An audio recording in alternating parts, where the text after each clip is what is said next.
Verse 62. Dhyayato vishayam pumsa sangaste supajayate sangat sanjayate kama kama krodo vijayate. By meditating upon sense objects, one becomes attached to them. From attachment, desire appears, and from desire, anger manifests. Verse 63. Krodad bhavati samoha samohat smriti vibhramaha smriti branshad buddhi naso buddhi nashat pranashyati. Delusion manifests from anger. Delusion causes bewilderment of memory. Bewilderment of memory causes loss of intelligence. And when intelligence is lost, one is destroyed.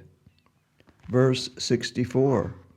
Raga dvesha vimuktastu vishayan indriyascharan atma vasyar vijyatma prasadam adigachate.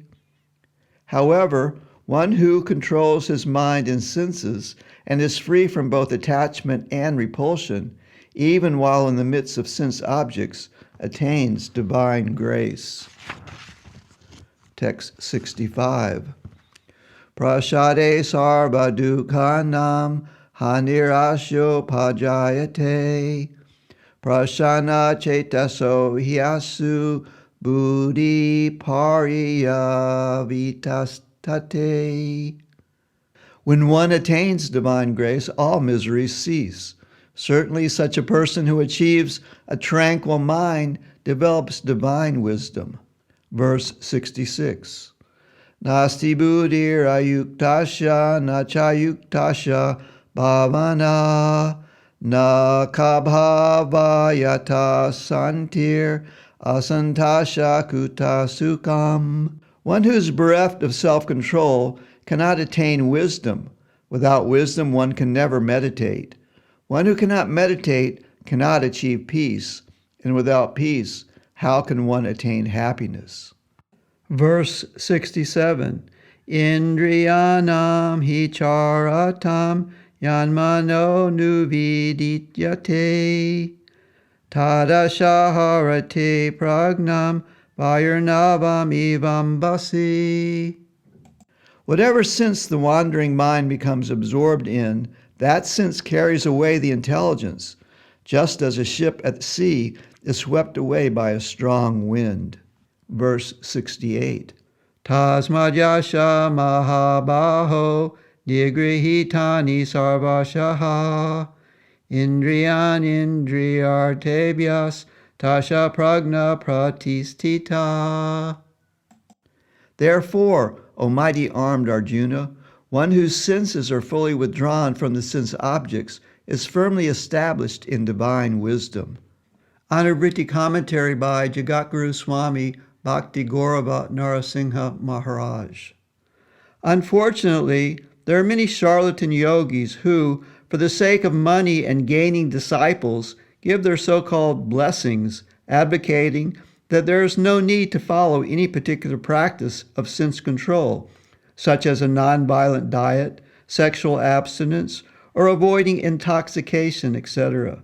Such charlatans cheat and mislead their followers into thinking that they themselves are gods and they can enjoy whatever their senses fancy. But fair warning is given here. Such uncontrolled sense activities leads not to divine grace or divine wisdom, but to attachment, then increased desire, then anger, then delusion, bewilderment, loss of intelligence, and ultimately to destruction. Verse 69. Ya nisha sarva bhutanam tasham jagarti samyami yasham jagrati bhutani sanisha pasyato muni. That which is day for the self-control sage is night for all living beings, and that which is day for all living beings is night for the introspective sage. Verse 70. Apuryamana machala pratistam samudramapa pravishanti advat Tadvat kamayam pravishanti sarve na santim apnoti na kama kami. Such a sage who is steadfast in facing the constant flow of desires and who does not strive to satisfy them achieves peace. He remains unaffected, just as the ocean remains calm as rivers enter into it. I'll add a few notes on this one. The individual unit of consciousness is an eternal entity. It seeks eternity.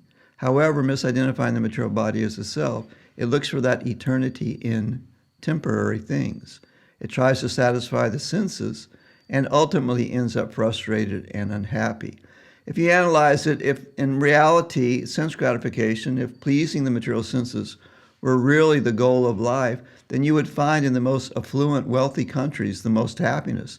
But you find just the opposite. In the wealthier countries, in America and other first world countries, you'll find the highest rates of depression, the highest rates of drug intake, the highest rates of suicide. Why is this when so much material sense gratification is available to everybody?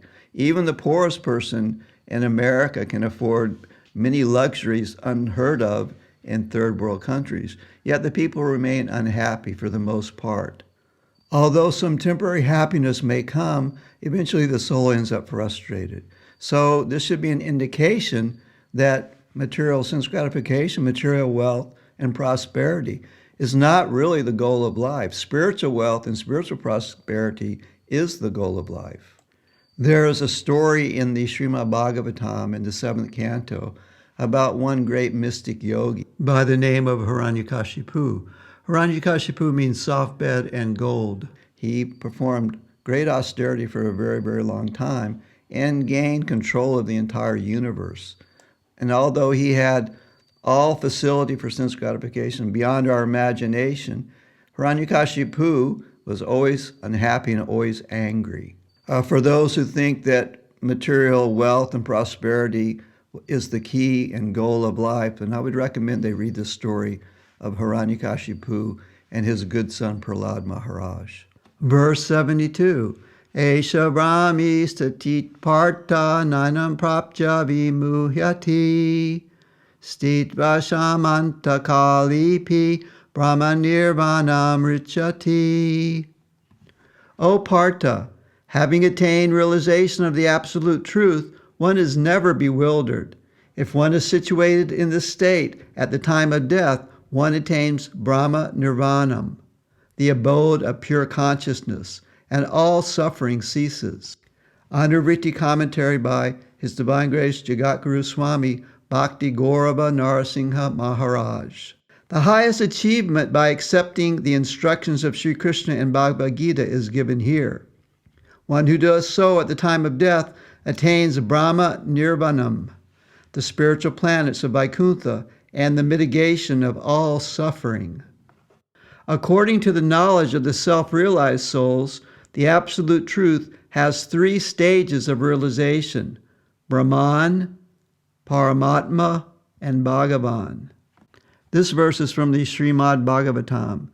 Vedante tat tatva vedas tattvam yajjanam advayam brahmete paramamete bhagavaniti shabdyati.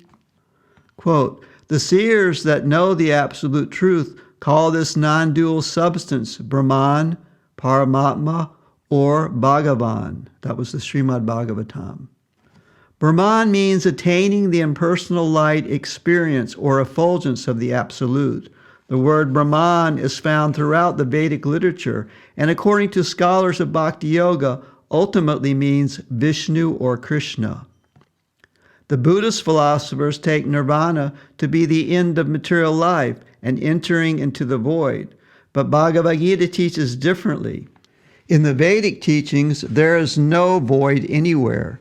Everything is the energy of the absolute truth, and no existence or non-existence is reconcilable outside of that.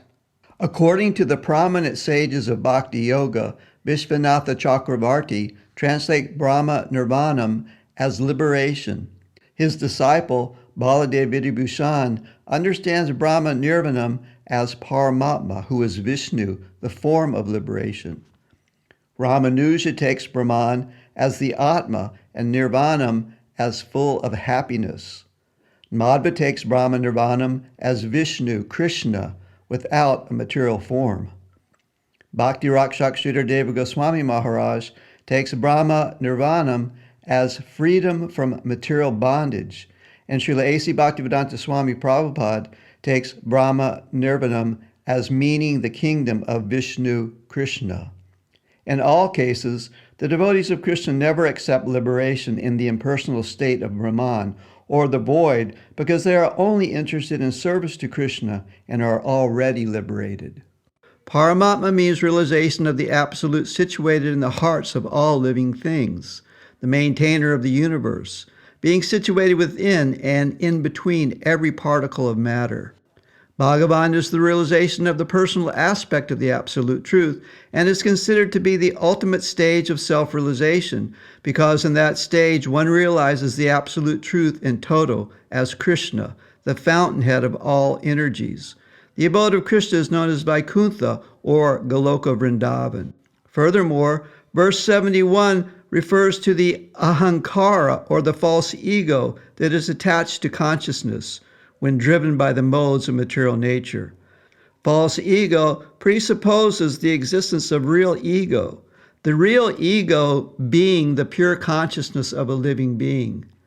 Thinking oneself to be the material body or thinking oneself to be the enjoyer of the senses is the cause and effect of false ego. Such false ego never leads to enlightenment, but to repeated births and deaths in the cycle of samsara. The false ego is like a shadow of darkness that covers the pure consciousness. The pure ego is not different from pure consciousness itself. Pure ego is to realize oneself as part and parcel of the Absolute Truth and eternal servant of Krishna. Om Tat Saditi Sri Mahabharate Shata Sahasryam Sambitayam Vayasikyam Bhishma Parvani Srimad Bhagavad Gita Supanitsatsu Brahma Vidyayam Yoga Shastri Sri Krishna Arjuna Samvadi Sankhya Yogo Namada Vityo Dhyayaha. Om Tat Sat. Thus ends Chapter 2, entitled Sankhya Yoga, from the conversation between Sri Krishna and Arjuna in the Upanishad known as Srimad Bhagavad Gita, the Yoga Shastra of divine knowledge, from the Bhishma Parva of Mahabharata, the literature revealed by Vyasa in 100,000 verses. So that ends the second chapter of Bhagavad Gita. Please study this second chapter. It's very, very important for one to come to the understanding the material body is not the self. And if you look in the world today, if the population understood this, you would find very quickly the major problems that face the world today would come to an end. Meditate on the verses in this second chapter. Try to come to the conclusion. Try to understand the material body is not the self, and use the evidence given in the second chapter to come to that understanding. Srimad Bhagavad Gita Ki Jai. Nityalila Prabhishta Om Paramahamsa Parvakacharya Asatara Satya Shri Srimad Isabanga Srila Bhakti Gorba Narsingh Maharaj Ki Jai.